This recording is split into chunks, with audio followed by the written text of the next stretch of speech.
Twitter is being delisted from the New York Stock Exchange, effective October 28th, Friday. That's likely because Elon Musk wants everyone to let his new ownership sink in. Well, he's expected to take ownership of Twitter at 5 p.m. and says the rumors of him dismissing 75% of the staff are false. Well, even though he is expected to cut a lot of expenses at Twitter, he's got an uphill battle to work in the valuation for Twitter. And in this video, I'd like to talk about what you're buckling up for if you're deciding to ride or die with Elon Musk when this company goes private and the shares are delisted Friday. I'm not entirely sure if that's Friday morning or Friday at the closing bell. Either way, before or after Friday, Twitter will be delisted and it will be a private company. So, we know that Elon Musk is paying about $44 billion for this company. The largest idea that he has is growing the user base of Twitter from its current about 200 million users. Let's not even get into the discussion of how many of those are actually bots, to 1 billion users. That's about a 5x growth in users, and then hopefully 10xing the monetizability of Twitter in order to essentially produce real cash flows. And the idea of Elon Musk purchasing Twitter for $54.20 has been the reason that Twitter has actually traded relatively close to $54.20, because quite frankly, Twitter would probably be selling for close to $15 to $20 today, since advertising companies are absolutely getting reamed during this recession, and it's really what's a beginning of recession, which stocks tend to price in the worst of. Of course, now we're getting actual EPS misses from companies like Google, Microsoft, and Facebook, and so what do we get? Big downshifts, at all companies except for Twitter, of course, because Elon's paid $54.20 for it. Now, look, it's old news. He knows he's overpaying. He was paying at the time like 70 times 2022 earnings. That should have compressed by at least half. It's old news to say he's paying double what it's worth. We got that. What's he going to do with the company? Well, again, 5x revenue, 5x the user base, and 10x the revenue. And how does he plan to do that? Well, according to sort of internal rumors that we're hearing, Elon Musk is also hinting about this on Twitter, that we might see Twitter turn into a Twitter space that can also include monetizable videos, including subscription-based live streams, where you could essentially sign up for a one-time paid live stream or a paid style live stream. Think about Twitter Spaces, but either for exclusive members or through some sort of paid subscription model, kind of like maybe when I used to do market open and close live streams publicly, a paid version of that, and then host it on Twitter. And one of the things that I'd like to add in terms of commentary is, in order for this to be successful, we should potentially look at the number one competitor in the space of long-form video. And now we're not talking about short-form video, which would be Facebook Reels, YouTube Shorts, or TikToks. We're talking about long-form, generally deemed to be 8 minutes plus, but really anything over about 3 minutes. And that is a horizontal video would be a competitor like Twitch, Vimeo, Facebook Video, or YouTube. And clearly the elephant in the room is YouTube. YouTube has the #1 Nielsen rating for most watched streaming service as of September of 2020, which is actually an impressive feat. But when we look at the numbers of the earnings provided by YouTube for Google, we can see that YouTube advertising is down about 1.85% year over year. And if we look at the percentage of revenue that comes from YouTube compared to the total revenue for Google, we can see that YouTube makes up less than the Google network of income. It does make up nearly twice as much as Google Cloud, but makes up a fraction of the ads that are spent on search. In total, YouTube ads make up only about 10.2% of Google's entire revenue, and that's actually declined as a share of revenue.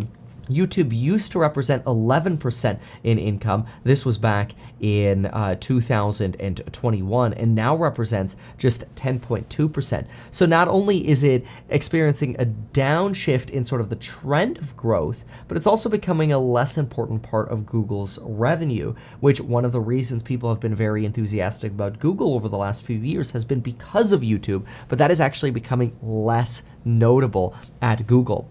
And so for Elon Musk to suggest, hey, let's just turn Twitter into, potentially to suggest, let's turn Twitter into a platform for long-form monetizability, I have a few suggestions for Elon Musk and a warning. So the first, in terms of suggestions, monetization is everything. YouTube and Google have announced that they're planning to incorporate product placement buttons that pop up within videos while the videos are playing. So maybe kind of like the little cards that pop up for another video. You could actually purchase merchandise directly, kind of like some channels have the merchandise shelf below videos. This would actually pop up in videos when certain products are mentioned. So if I say, hey, I've had a really good experience with my Google Pixel phone, click the link down below, you could potentially do that directly through a link that actually pops up on screen. One that hopefully is also tappable on your iPhone. And that would be my recommendation to Elon Musk. Make sure that if you would launch some sort of long-form video content, you immediately launch with features that are potentially not only more advanced than what YouTube's going to come out with, but are at least as good as what YouTube has. And it really wouldn't be that difficult to have the option to implement some form of iPhone, because we know that, or even smartphone in general, we know that about 50% of viewers are watching on their phones, if not as many as 60% of people, that while you're watching a video vertically, you could actually click a button, shop for a product, while the video is maybe still playing in sort of the miniaturized player. That I think would be priceless. And now YouTube is working in that direction, so you've got work to do here. Obviously, the most important thing is advertising revenue for creators. Now, look, there is a lot of entertaining content on TikTok and with Shorts, but my personal opinion is that if you want real education and real perspective, you frequently need to resort to longer form video to get that.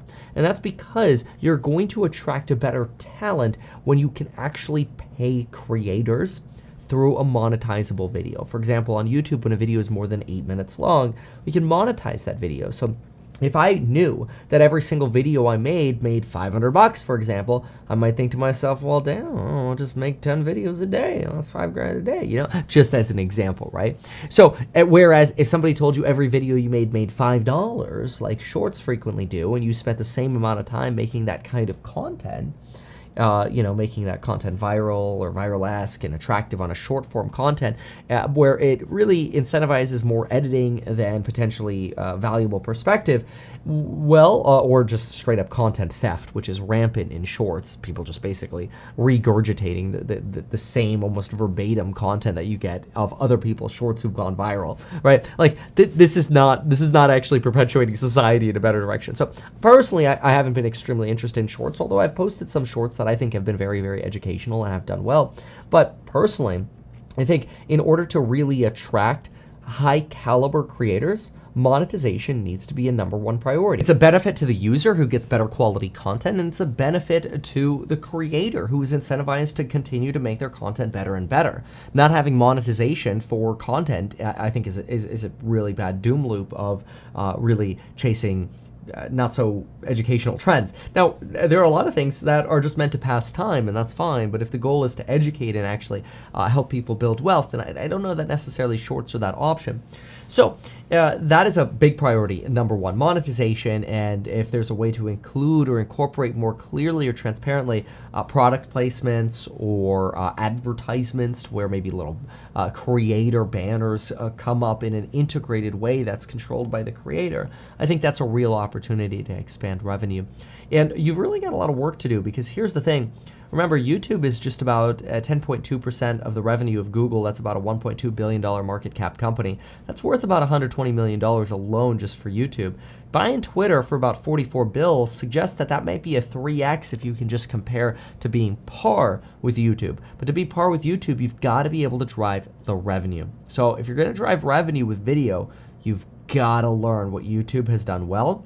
And personally, that's videos over 8 minutes with 1 or 2 ads in between, and supporting creators' ability to build revenue so they continue to bring content to the platform.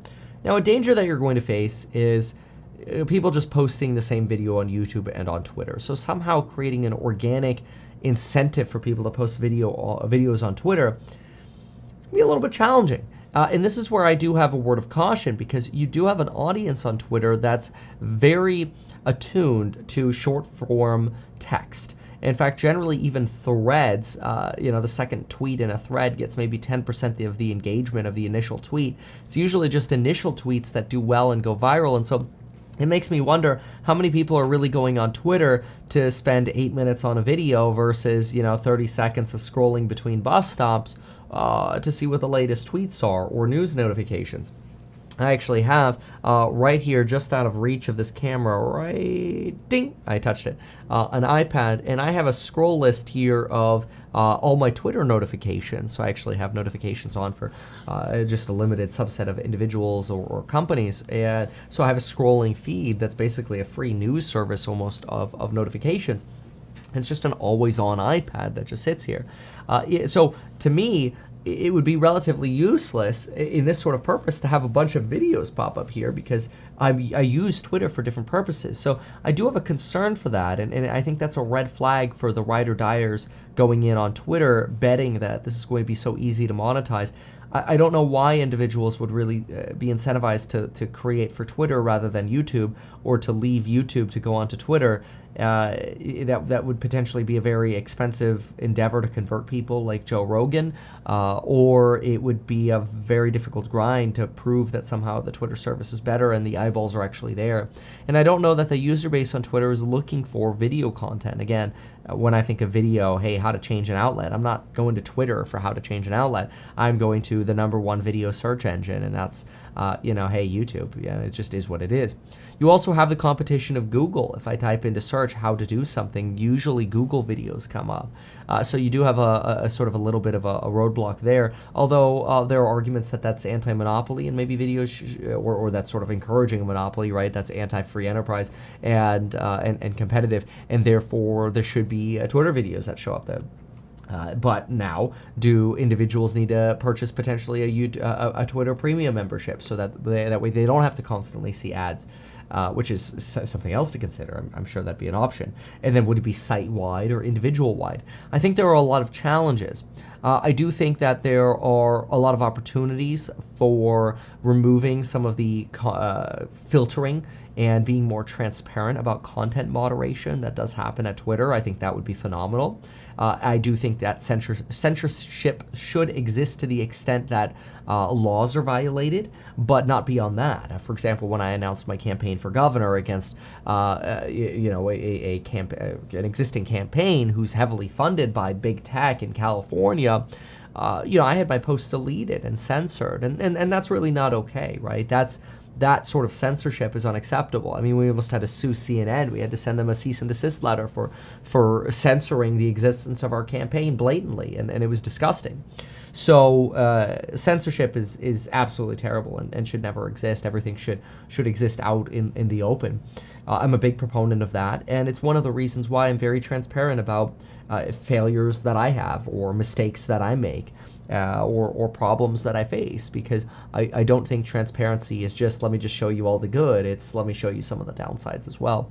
So I do think transparent content moderation is great, but we also risk potentially turning into a one-sided political echo chamber, and that's sort of a danger that I believe that certain platforms like Rumble or even Parler have fallen victim to, because unfortunately these particular platforms can cater specifically to one demographic, one political party, and then it's almost like you have an even worse situation because you're just adding fuel to the fire of anger and hate for another side in an echo chamber rather than promoting discourse. So that's difficult. I do think that video is a way of providing more perspective, but I really have trouble seeing how Twitter is going to pull that off. I am hopeful, though, because I think that if anyone is doing it, or can do it, rather, I should say, Elon can do it. I'm very bullish about that, so I'm very excited for Elon, but I think there are a lot of challenges in becoming a new YouTube. It's personally not something that I would invest in. I own 1 share of Twitter. It's not an investment that I would make. I think I'm down 50% day one on my ownership of Twitter at 54.20. I do think that there are a lot of costs that need to be cut, and I'm not exactly sure how tweets are as monetizable as videos ever, which it makes sense why then Elon might be considering moving into the direction of a video style platform. but I think you have a lot of competition there. So the really remaining option here is, okay, what if you just lay off so much staff that you take the company down to a skeleton crew rather than having 7,000 employees or 7,500 employees roughly, which you do now. You go down to, this sounds ridiculously extreme, but I'm going to purposely go extreme. You go down to 500, and almost everything is just handled algorithmically or through bots, and any kind of moderation is publicly shown, and intervention is extremely limited. Really what you need now is a sales team.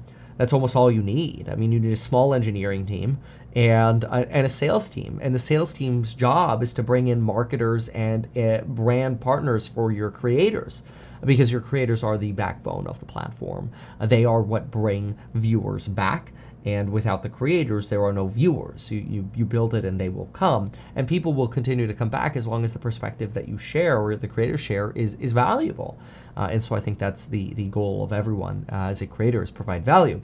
But the goal of the platform is to incentivize providing value. Because again, if there's no money to be made, then what's the point of bringing quality value to that platform? It just makes sense to say on YouTube in that case. So speaking as a creator, I'm personally very skeptical. I'm very excited because I'd love to see what happens, but I can't say that I'm optimistic. Although I will always wish Elon the best. This is not, by no means do I ever consider myself a hater. I think of myself as just a reasonable entrepreneur who has hope, but also has a check of realism. So I wish everyone the best who's an investor in Twitter. This video is not financial advice. If you want more not financial advice, check out my programs on Building Your Wealth linked down below, especially our fundamental live streams that we do every single morning. The market is open. Thanks for watching, and we'll see you in the next one.